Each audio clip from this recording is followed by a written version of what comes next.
What's up, everybody? Rage Cage 20 here, back with another Mr. Ballen story. Here today, we have the Bell Witch Haunting, which sounds very exciting. Also sounds familiar, but I think it's just because it sounds close to Blair Witch, so I think I'm mixing it up with that. I don't know if I've ever heard this. I haven't heard of most of these, in all honesty. There's only one so far that's like, oh yeah, I heard this one. I don't know this one. And I got very excited about it. If you saw, you know that. I was very excited. I popped off. Yeah, this one, I'm very interested. I like haunting stories. I like kind of ghost stories. I like kind of crazy, mysterious in the past disappearances, or like the forest so evil, illegal to enter one, like that kind of stuff. That's really exciting to me. So I'm really interested to get into this one. So what's popping down here, Mr. B? Take it away. The Bell Witch Haunting. I'm ready for it. Let's see what you got. One night, four young brothers were sleeping in their bedroom in their little house in Tennessee when they started to hear what sounded like a rat gnawing on one of their bedposts. So the two oldest brothers climbed out of their bed to go find this rat, but the second their feet touched the wooden floor, the gnawing sound stopped. The boys checked the room, they checked the bedposts, there was no sign of any rat, and so eventually the two oldest brothers just kind of shrugged it off and got back in bed. But when they closed their eyes again, the gnawing sound filled the room again, except this time it was louder and more frantic. Little did they know, these sounds were just the beginning of a multi-year-long nightmare that they and the rest of their family would have to endure. Their terrifying story is known as the Bell Witch Haunting, and it is considered to be one of the most frightening documented hauntings of all time. And today, I'm going to share their story with you. But before we get into Fuck yeah, I'm excited. the Bell Witch Haunting, if you're a fan of the strange, dark, and mysterious delivered in story format, then you've come to the right place, because that's all we do, and we upload once a week. So, if that's of interest to you, please ungold the like button's goldfish crackers. Also, please subscribe to our channel and turn on all notifications so you don't How the fuck would I do that? Spray paint them? I can spray paint them. That's an easy solution. miss any of our weekly uploads. Okay, let's get into today's story. It's like, I fuck with my brain for a second. Ungold them. There's many variations as it's been passed down over hundreds of years. It's really only focus on a few of the more well-documented anecdotes. Okay. I mean, maybe I have heard a version of this somewhere. Like a movie. In 1804, a man named John Bell decided his farm in North Carolina was just too small for his growing family. Sure. So he, along with his wife Lucy and their 6 kids, packed all their belongings onto wagons and then traveled more than 600 miles west to this 1,000-acre patch along the Red River in northern Tennessee. The area they settled was known as Robertson County, and at the time, it was very rural and basically nobody lived there. And so the Bell family, when they arrived in Robertson County, fully expected to have to work with the few families that were there to build up the settlement. Basically, they wanted to build a town from scratch. But this was the kind of work that John Bell was born for. He was raised on a farm where he had a reputation for working extremely hard and never giving up. John was very generous and excellent at working with other people. In fact, when his family was still in North Carolina, John and his very gentle and sweet wife Lucy would open their door to anybody who needed a place to stay or a hot meal, and sometimes John would just give money to his neighbors when he felt like they were down on hard times. So, after arriving in Robertson County, and after the Bell family had met their few neighbors, John Bell got right to work. First, he began clearing trees off of his land, and then with that lumber, he built a 1.5-story log house up on this hill not far from the Red River. And in fact, the Red River was a very popular picnic spot and fishing spot for the few people that lived in Robertson County. Now, potentially important question: is it named the Red River because, like at sunset and whatnot, when the color of the sun hits the water just right, it looks red, Or is this like some kind of like fucked up like bad past with like, I don't know, new settlers and like Native Americans and whatnot, or just any kind of other story to where like the rivers at one point literally ran red with blood or something like that? Because that could be part of your problem. You're next to a river that's fraught with death and dark history. That could be part of the problem. I'm very interested in why it has its name.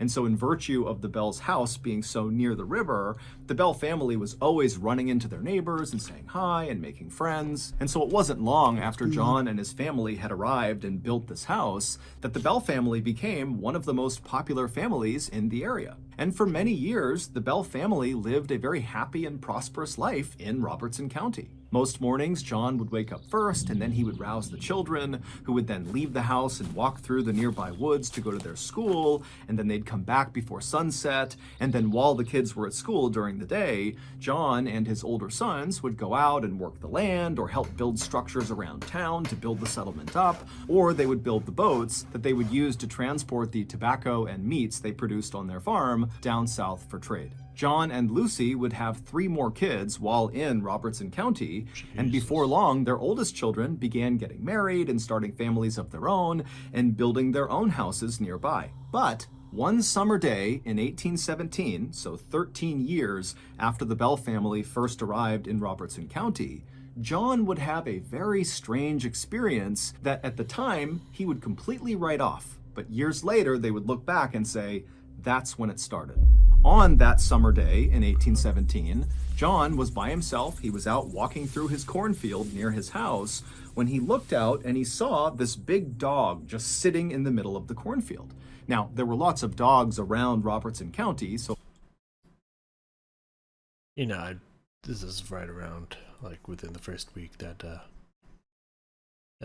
Diablo 4 is dropped.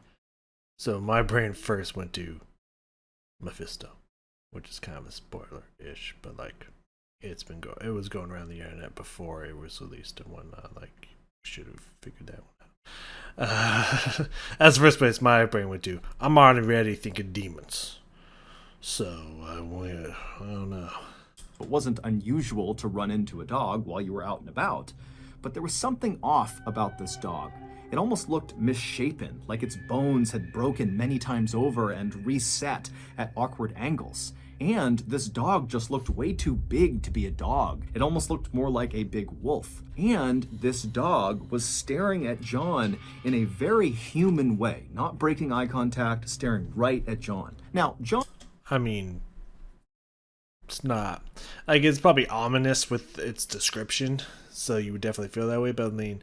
Dogs are one of the few animals that will actually make eye contact with you and will actually hold eye contact with you. So that's not like abnormal for a dog to do.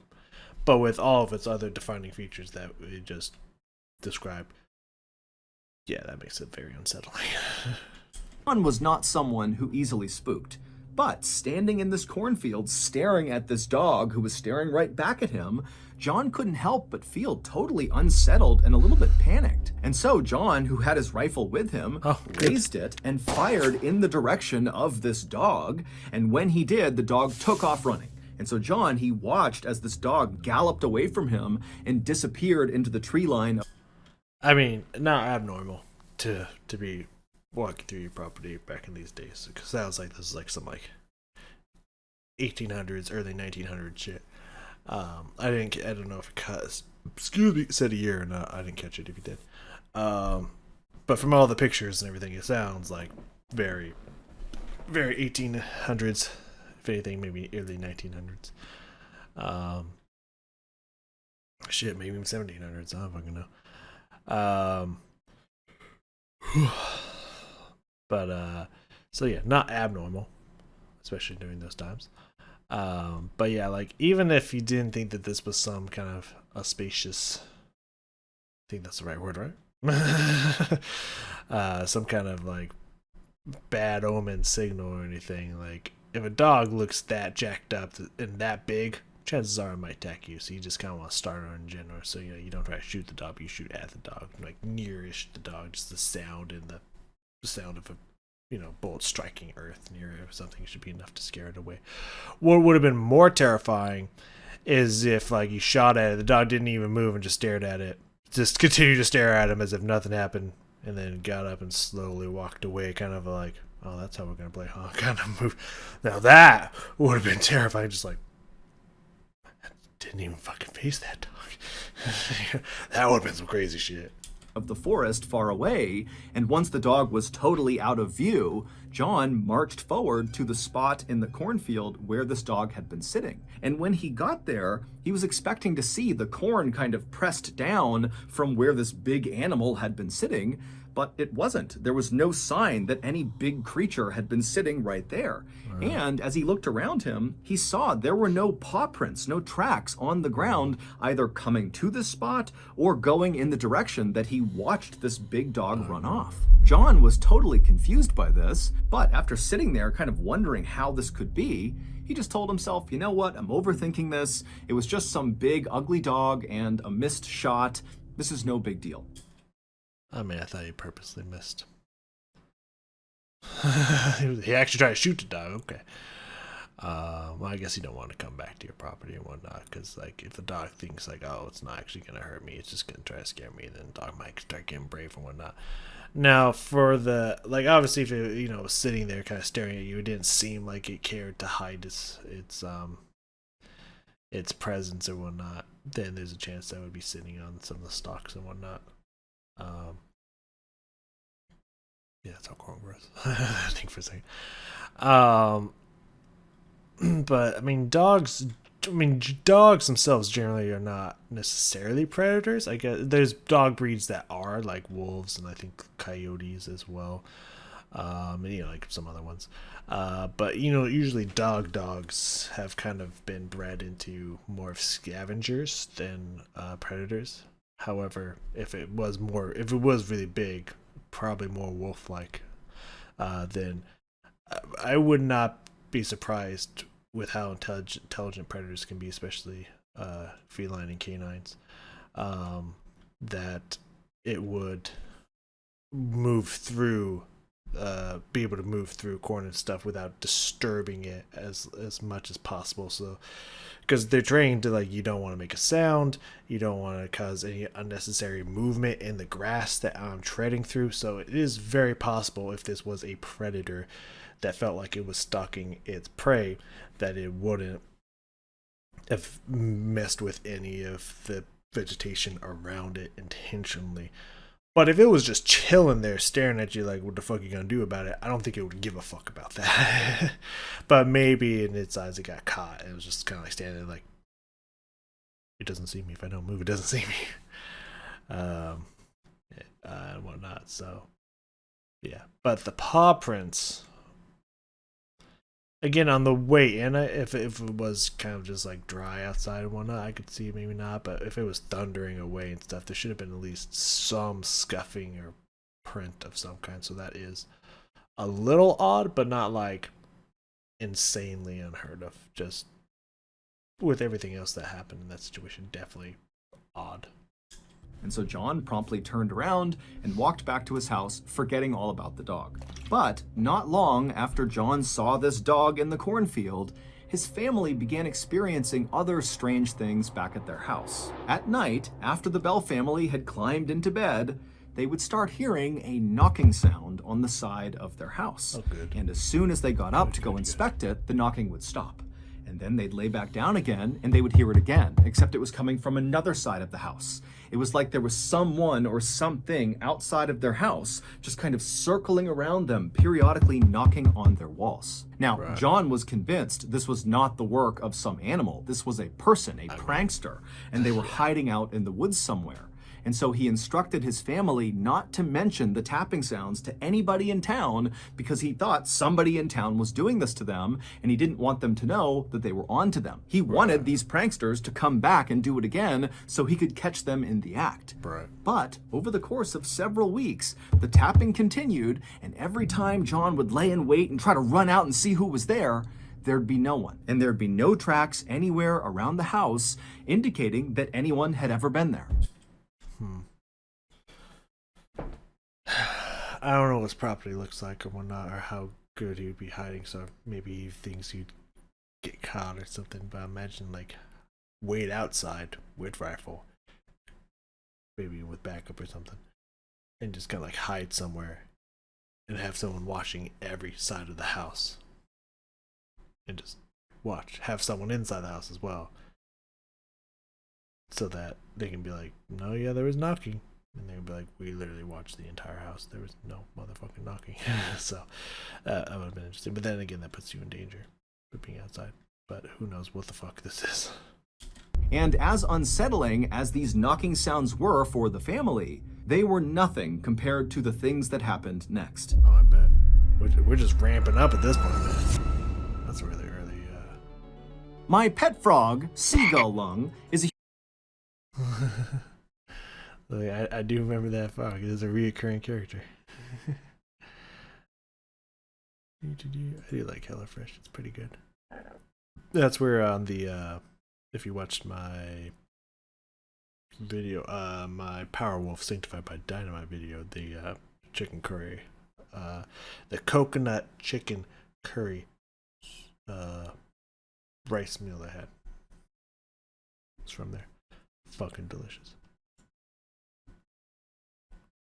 .com and use code MrBallen21 for 21 free meals and free shipping. Okay, back to the story.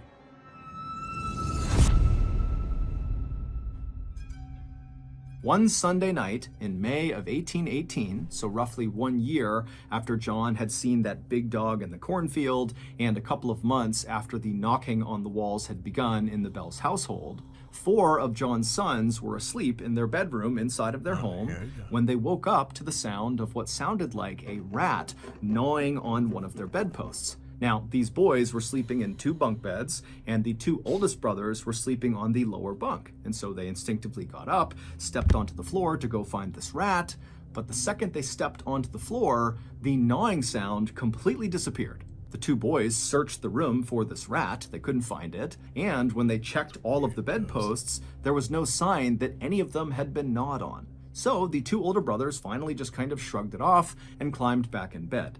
The moment they closed their eyes, the gnawing sound began again. Except now it was louder and more frantic, like whatever was under there was desperately trying to chew through the wood of their beds. But again, when the 2 older brothers leapt out of their bed to go find whatever animal was doing this, the sound would completely stop and the room would go still. The boys searched the room again. There was no sign of any rat or any animal. There were no marks on the underside of their beds, and so they had no idea what to make of this. The gnawing sounds would continue all that night, making it nearly impossible for these boys to sleep, and it would happen again the next night the same way. But on the night after that, so the 3rd night, the boys heard a new sound in their room. As they're laying in their beds, exhausted from barely sleeping the last 2 nights, they began hearing what sounded like someone gasping for air underneath their beds. Like they were being choked, they were gulping and smacking their lips and clawing at the underside of the beds. The 2 oldest boys were terrified, but eventually worked up the courage and leapt from their bed to confront whatever was underneath them. But again, as soon as their feet hit the floor, the sounds completely stopped and the room went still. Makes me very glad that there's no underneath to my bed.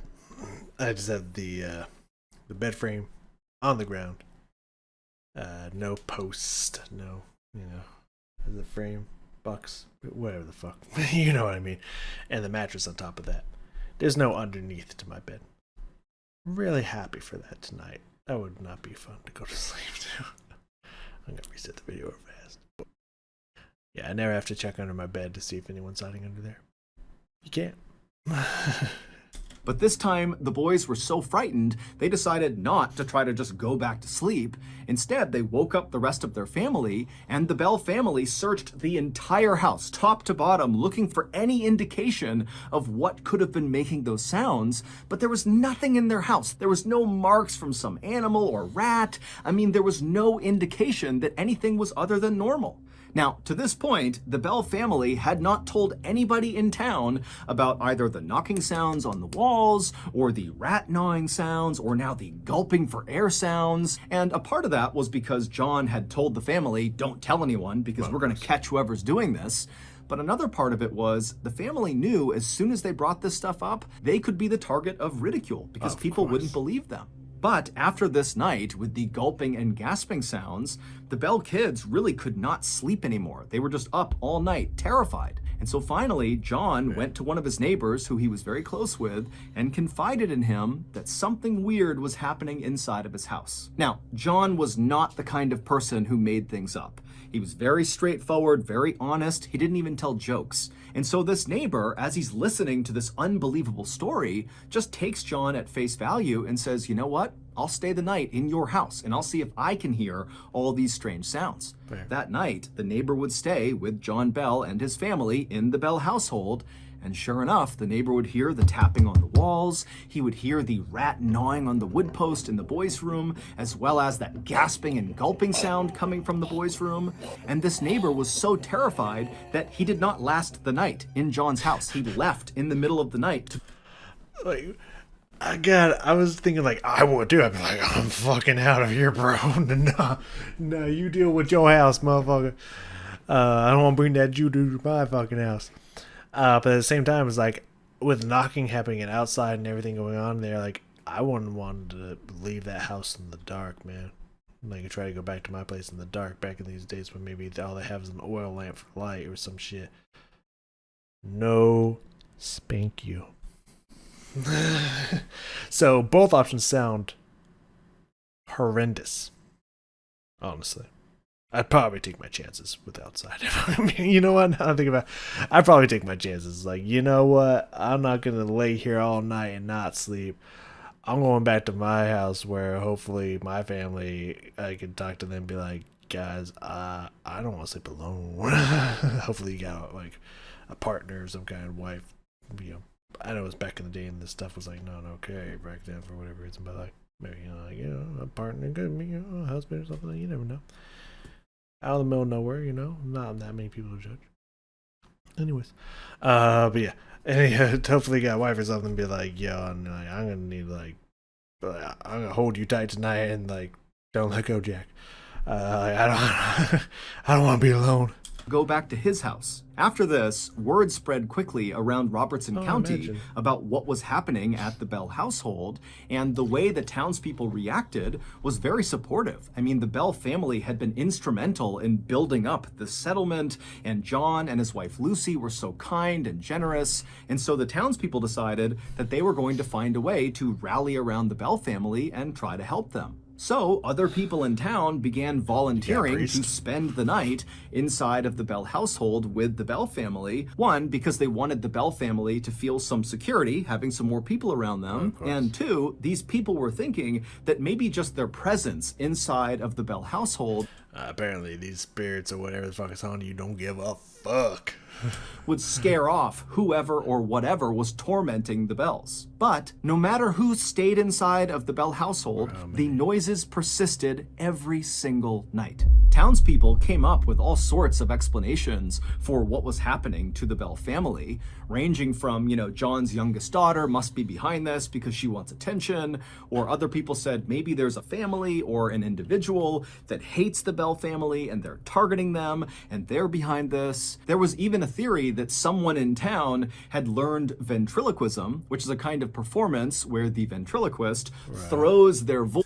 That is a horrifying doll. By the way. So it sounds like it's coming from somewhere else, not from their body. And so the idea was this ventriloquist was just a prankster and they were screwing with the Bell family. But the townspeople searched the Bell's house with the Bell family over and over again, and they never found any sign of what could be making these noises. The people in town even went so far as to have people watch each member of the Bell family as they slept at night to make sure none of them... I mean, that's weird. that's really weird, but when you get to that point where you're that like yes, fine, watch us in our sleep. Make sure none of us is fucking with each other. Like, you get to that point, pretty much. Like, as weird as that fucking is, like, you get to that point. It was like, we're literally going to watch every one of you. We're going to find out who's doing this.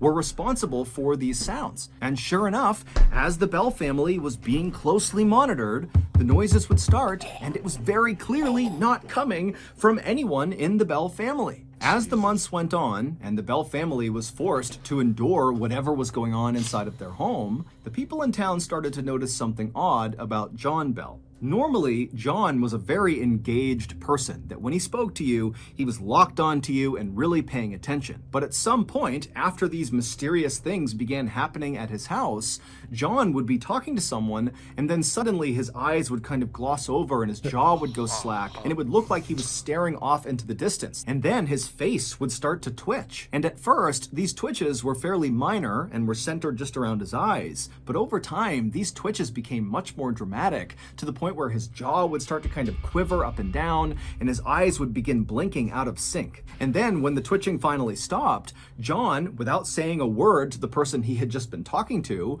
would just wander back to his house. He'd go up to his bedroom, and he would sit on his bed for hours and hours and hours, just staring at the wall, not eating, not drinking, not saying anything. The Bell family felt like they were hostages in their own home. They had no idea what was causing these things to happen or why they were happening, and they were all filled with this constant sense of dread. As for the townspeople, most of them had come to believe that whatever was happening to the Bell family was likely caused by their neighbor, Kate Batts. Kate was known to be very eccentric and kind of unpleasant, and she was known to be fairly unlucky because her husband had become disabled and her 3 kids had all died young. Kate also had this strange habit of using really big, complex words in her conversations. She's one of them. Them show-offy types. I'm waiting for it to be like, and she practices witchcraft. Some crazy shit, but like I'm pretty sure they would have burned her for being a witch or some shit. I still don't know when this is, but it sounds very 1800s. I want to say. But she misused the words, and so everything she said kind of sounded off. Townspeople would talk about Kate Batts' witch, and they started referring to whatever was causing the strange phenomenon at the Bell household as just Kate. However, when Kate found out about this, she was totally offended and said she had nothing to do with whatever was happening to the Bells. That's fucking funny. By September of 1820, the me? terrifying happenings at the Bell household had been going on for 3 years, and somehow the Bell family had just learned to live with it. I mean, yeah. Honestly, if it's been going on, first off, it's been going on for weeks. Or maybe months. It may take months to get used to it. If it's going on for months and nothing's happened to you guys when you're alone. Nothing's happened when people have watched you. Nothing's happened when those people have been around there.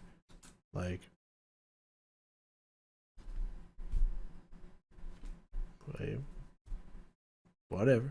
You know what I mean? At that point, it's just it's old. Window shutters or whatever, the ones that you could actually have to close and whatnot. The wind just bangs them around sometimes. It's just the sound it makes. You just kind of get used to it after a while. It doesn't scare you anymore. It's kind of like that thing. It's just well, none of us have died yet or gotten missing or gotten sick or anything. Oh well. I guess it's just our life now. This is just what happens at this house. What are you gonna do? However, John Bell was not doing good. Right. It was like the longer these strange... First off, not doing well, Mr. Beacom. Anyways. things were happening, the more and more John seemed to become a shell of his former self. His sudden dazes and... Yeah, it's like whatever is haunting the place is draining the energy and life out of him personally. Not just what's happening is making him go crazy, but actually there's some forces draining his sanity or something like that. Twitching fits began to happen more and more frequently, and the time he would spend afterwards sitting in his bedroom staring at the wall in silence would go on longer and longer and longer. In private, John would tell his wife, Lucy, that he believed someone or something was torturing him to death. And then one day, as John was getting sicker and sicker, one of his daughters, Esther, left the house to go gather up some eggs in the hen house, which was across the lane from where the Bell house was. And so she left the house, she crossed over the road, she began walking up towards this hen house, and as she was walking, she heard what sounded like someone moving behind her. And so she turned around and she saw there was this woman dressed all in black with her head down, walking slowly down the road she had just walked on.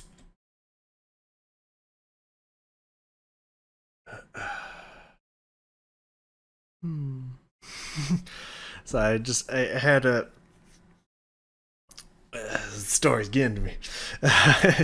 Just had a thought, like, if there was ever a time that anyone was to break into my house and like all of a sudden start attacking me, strangling me and whatnot, in the middle of this story would absolutely scare the fucking shit out of me on top of being attacked. So like, there's a little looking on my shoulder every now and then, don't mind me. But yeah, no, that you don't want to see that.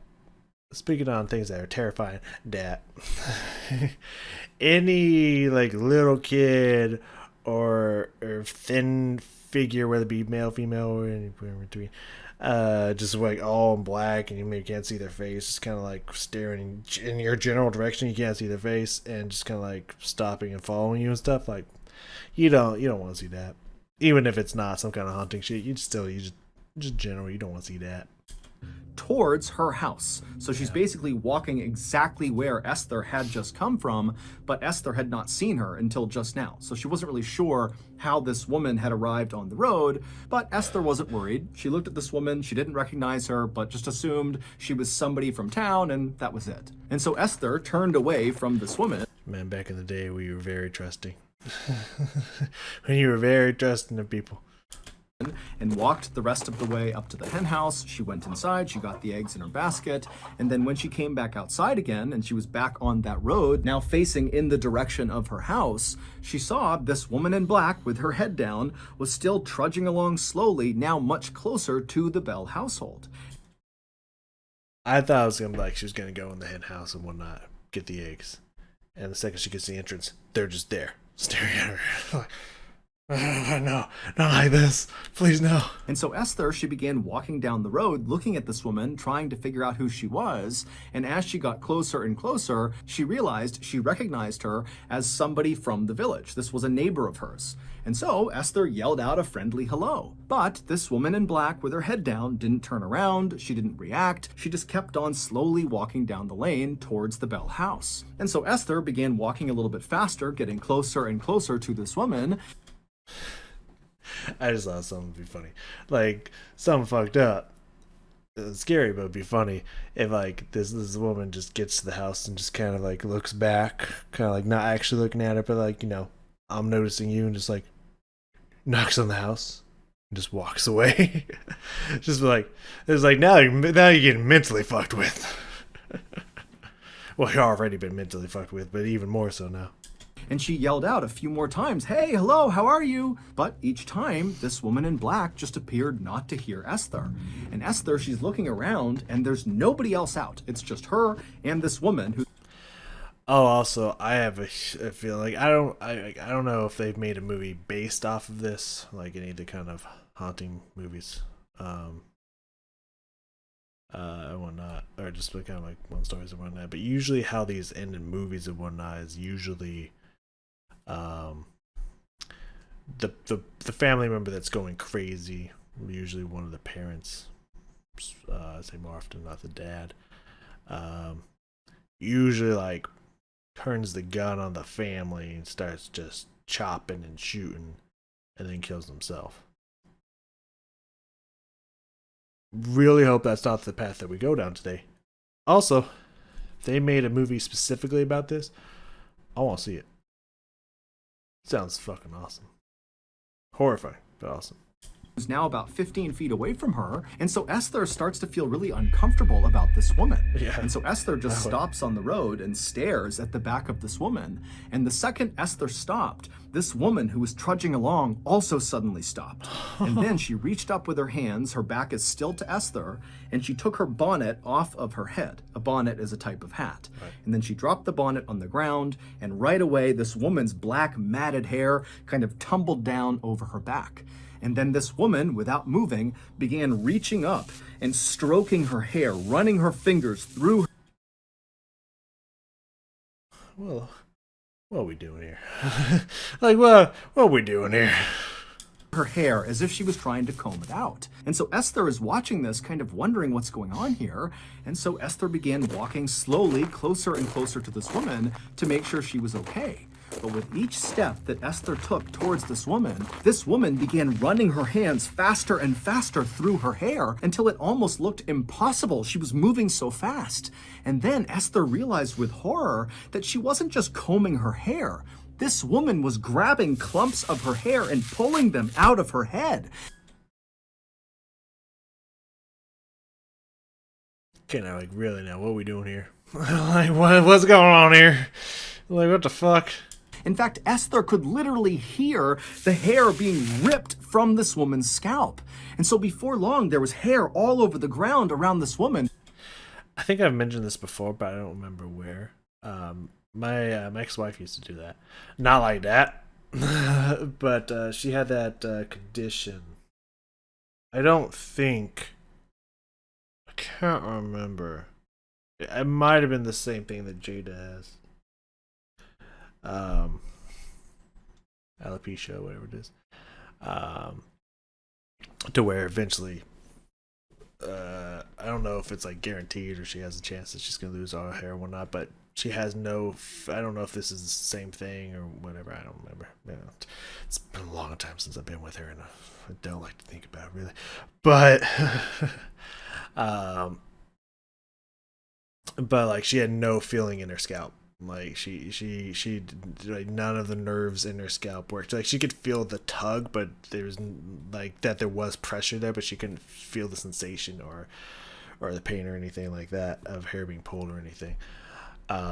So to prove it, why she chose this way to prove it to people, but to prove it, she would grab a little clump of hair and just rip it out every now and then. She didn't do this often, but like occasionally, like when she wanted to prove it to me or something, like one time she's like ripped out like not like one strand of hair, not like a big chunk, but like at least like 5, 6, 7 full right out and whatnot.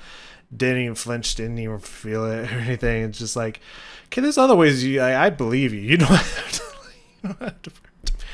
But this really reminded me of that, where just someone that would just rip their hair out without even thinking about it. Like, in hindsight, might have been a red flag. Now I think about it, you know, with this story and whatnot. But like, yeah, no, it's unsettling, to say the least. Even in that situation, just see someone just willingly rip out hair. That's insanely unsettling. If this is a real person, not some kind of haunted motherfucker and or witch or something, like they ain't sane. Like something wrong with them.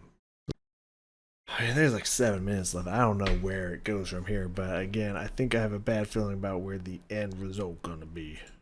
And so Esther at this point is terrified. She thinks there's something wrong with this woman. And so she runs around this woman without looking at her, charges into... You should look at her. Like, you should probably look at her to identify who it may be. To her house, which is right in front of this lady. She goes inside, she locks the door behind her, and then Esther calls out for one of her sisters who was home and said, come here, come here. And the two of them went to the front window and they look out onto the road and they see the woman. She's still there in the same spot, ripping her hair out, but Esther makes eye contact with this woman. And the second that happens, the woman freezes. Her hands are still in her hair and she's looking directly up at Esther. And Esther and her sister, they're kind of taken aback by the way this woman is looking at them. And then this woman slowly brings her hands down. Is her scalp bleeding? Because if you're ripping big chunks, like I imagine skin's coming with it. At least little bits of skin. Like it's like little peppered bleeding happening or whatnot. And she's staring up at Esther the whole time, and then she turns suddenly and walks around the side of the property out of view of Esther and her sister. And so Esther and her sister, they shriek, they leave the front window and they run over to the side window where this woman was heading, and they saw this woman climbing up and over their fence, getting into their side property. I mean, I assume this happens in a lot of farms and whatnot. Everyone in the family, I assume especially back in the day, but who knows, maybe it was like, oh, women don't need to worry about the firearms, the men will protect you, some weird old school shit like that. But I imagine everyone on a farm, especially nowadays, you know, to protect the farm, because especially when you own a farm away from people, weird shit happens on farms when you're all alone. There's stories of that on YouTube and whatnot, like top scary stories and whatnot of a situation where someone was home alone and like some random strangers were like pounding on the door and screaming at them and like whispering to them through the open windows and whatnot. And it's like if you're on a farm, I assume especially nowadays, I'm sure parents of the farm teach probably everyone in the family when they're old enough how to shoot. So I imagine there's rifles around, and I hope one of these ladies knows how to use it, because this would be a great moment for one. It would definitely be a goddamn great moment for one.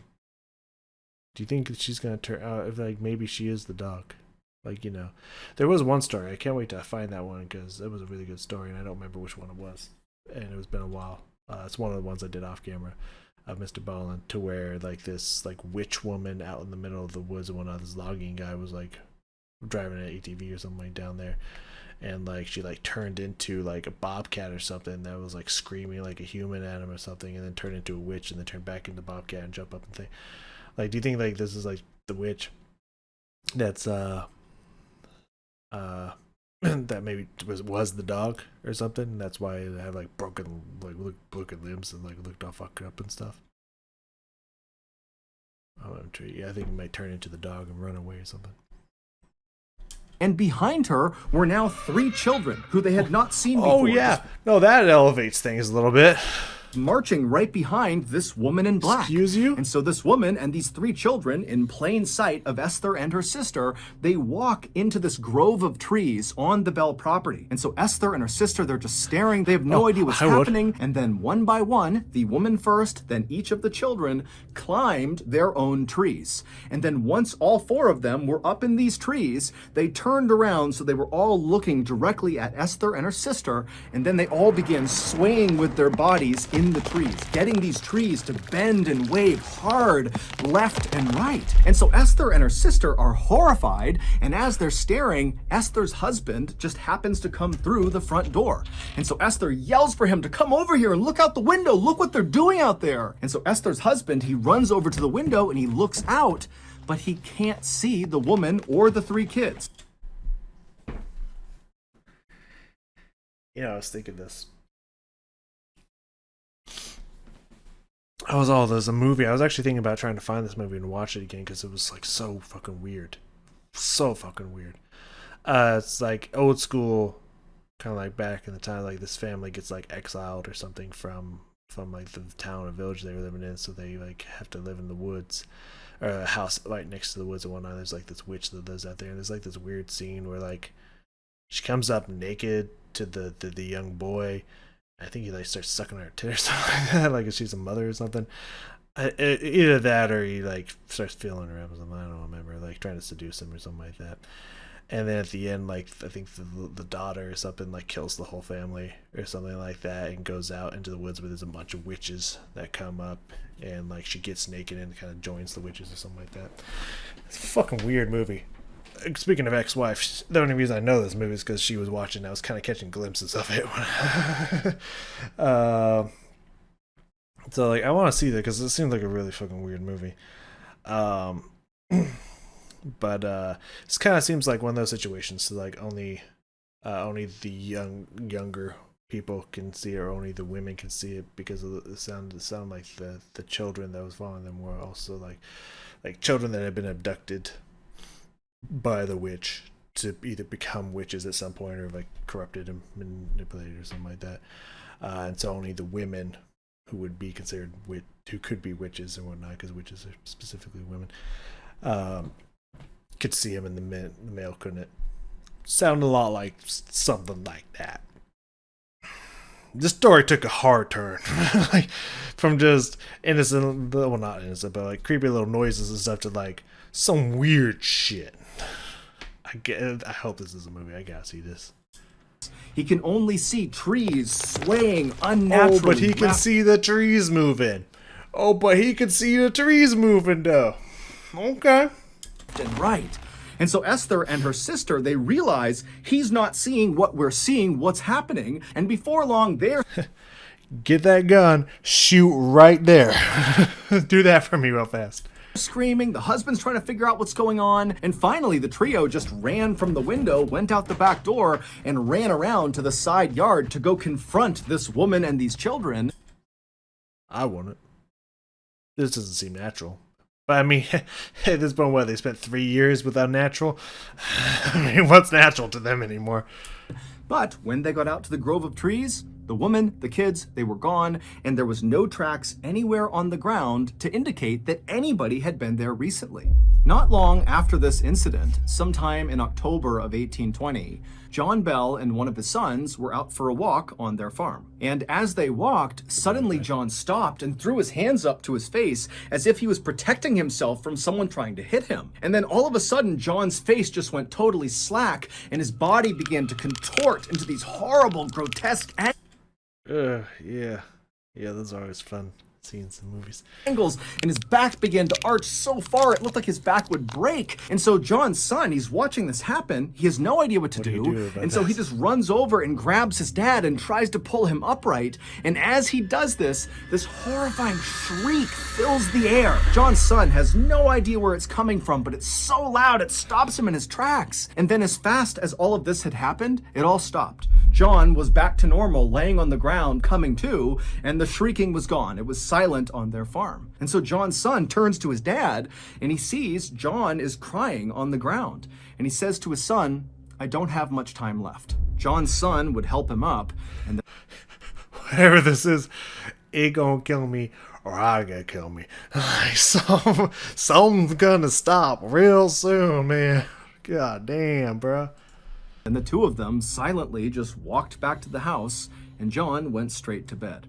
A few weeks later, on the morning of December 19th, 1820, John didn't come down for breakfast, and so his family went up to his bedroom to make sure he was okay. But when they found him, he was still laying in bed, he was breathing, but no matter what they did, they couldn't wake him up. And so one of John's sons ran to the medicine cabinet inside of their house. Kind of like Sleeping Beauty stuff. Yeah, this is all sounding witch-like material and behavior here, so definitely Bell Witch sounds about correct. But when he opened it up, all the medicine was gone, and in their place was this strange glass vial that contained a smoky, dark liquid. Yeah, it's definitely seeming like witch stuff right here. This got witch material all over it. That the son had never seen before, and no one in the family had seen before. And so the family immediately called for a doctor to come to their house, both for John and also to see what this liquid was. And so the doctor showed up. He didn't really know what to do for John. It didn't make sense that he just was not waking up.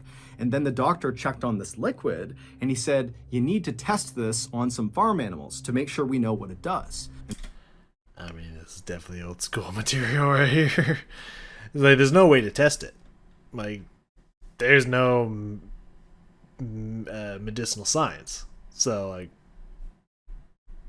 livestock is really the only option you got. Which, why not? So the family went out and found a stray cat, and they forced Okay, what the fuck? Like, I know you don't want to get rid of any of your farm animals or whatnot, but like, a cat? You just fed a cat? A stray cat? Just you just like, bottoms up, cat. Like, okay. fed it some And it was a black cat, because like now you're fucking with fire now, and like, you know, that's gonna piss witches off or something. When did the black cat thing become a witch thing? Because I don't think that was an old school witch habit or something. of this liquid, and within minutes the cat had died. The bell I mean, it could have been because you force fed a cat medicine, stranger medicine. That might just kill a cat in general. I'm sure if you fed or imbibed a cat with like a good dose of cough syrup, like not the whole bottles, but like a good dose of cough syrup or something, that'd probably kill it too, or maybe make it really sick. So like, I mean, I still wouldn't risk it on your father, but like, Like, I don't know if that's like conclusive. Really. Family swore they had not put that vial in the medicine cabinet. They had no idea what it was or how it got there. As for John, he would not wake up that day, and in fact, the following morning, when he was still in bed, he died. After John. Yeah, that makes sense. I was wondering if it was going to be a thing where he was technically still breathing and asleep for like weeks or something. It's just like, how is this even physically possible? Death, the strange occurrences at the Bell household basically all came to a stop, for the most part. Some people in town reported, after John's death, seeing strange lights floating around the Bell property, and also sometimes they reported hearing a strange sing-song voice kind of coming from somewhere out around their property. John's wife, Lucy, would remain inside of that house until 1838, when she passed away. Today, there's nothing left of the Bell household. However, there is a cave on their property, an underground cave, and people swear that's where whatever tormented the Bells came from.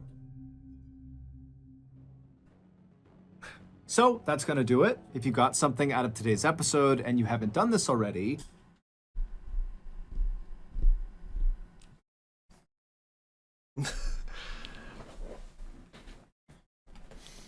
So someone made some kind of cave system there, and people think that whatever dark entity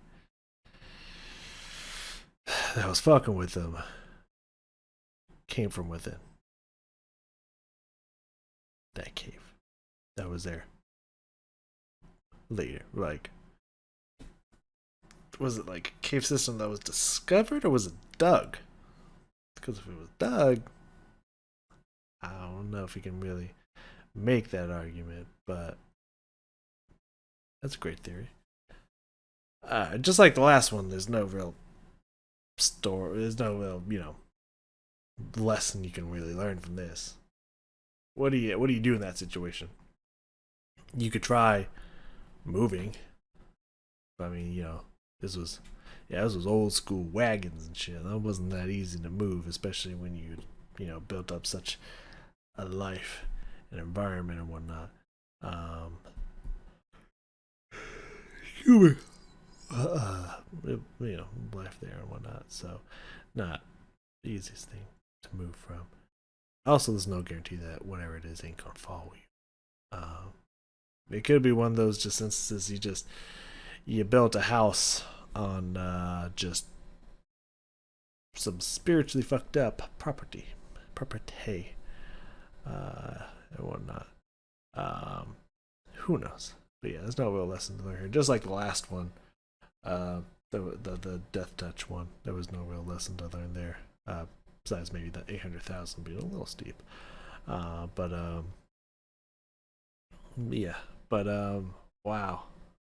man, wow. I don't. If there's a movie that I want to see it, I also want to go see that other witch movie, because that's it sounds weird, right? But like, it's because it is. But like, it's a very interesting story. I don't think anything could happen. I mean, I think I'm pretty sure like the husband, the father in the movie was like a young teenage girl, I want to say, and like a young like preteen boy or something like that, like, and then like a wife and a husband. I think the husband potentially ends up. Does he kill the wife? Or does the wife leave him or something? Or don't remember what happens there, but I think he starts getting like going crazy because of all the insane stuff that's happening, just like with John here. And starts getting like aggressive and whatnot, and like I think the daughter kills him, and like maybe self-defense, but like then at the end when she's like joining the witches and stuff, it kind of makes you think like maybe it wasn't self-defense, maybe she was kind of instigating everything and whatnot.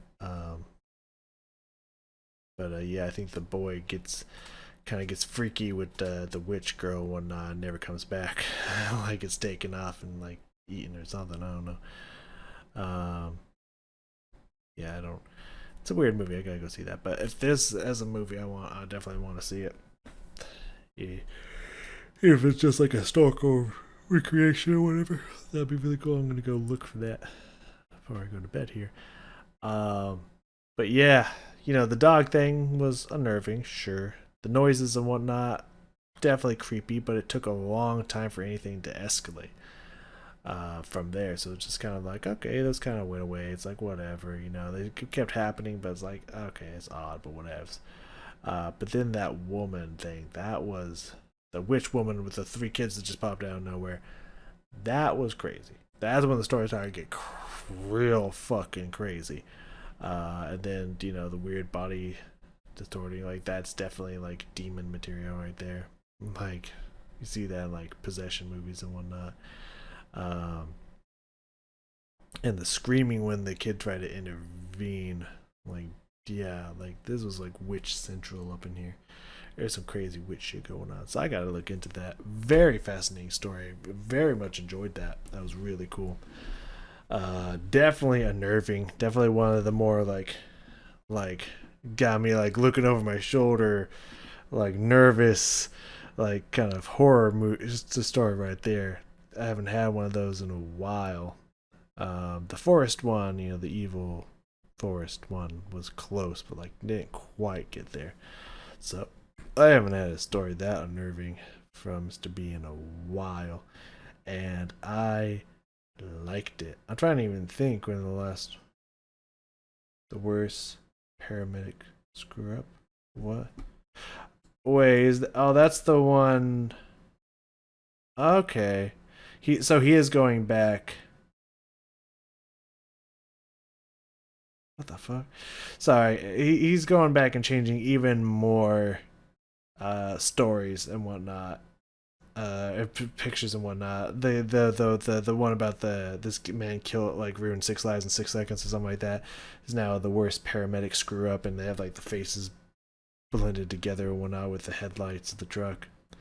Okay. Anyways, that just threw me through a loop here. I think the definitely the feral people hunt the hiker, and the 3 stories of the lady without a face and the person that was in there, that those were definitely terrifying and whatnot. But there hasn't been a lot, so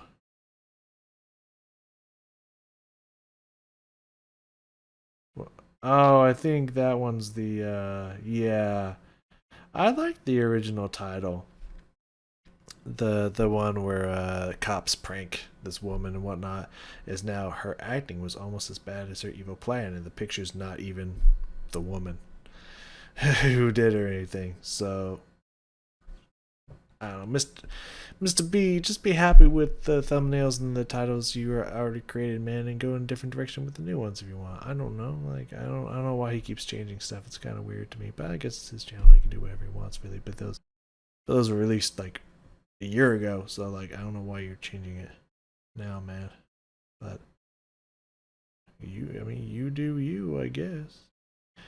Anyways, next one we'll probably be checking out here. I think we're gonna go downwards. We've been going up ever since the Catherine Knight one. So now we're gonna head back down here. The next one we have there is he experienced. Oh no, we still have one more. After the that's right. After the entire village dropped dead overnight. After that one, then we're going down to the he experienced the worst medical screw up ever. So we're going up and then we're going down. So yeah. Anyways, thank you so very much for joining me here today. This was a long one, but that was a good story. A real good story. I really enjoyed it. So yeah, I really got into that one. I liked it a lot. So thank you all for joining me here today. And I will see you all next time.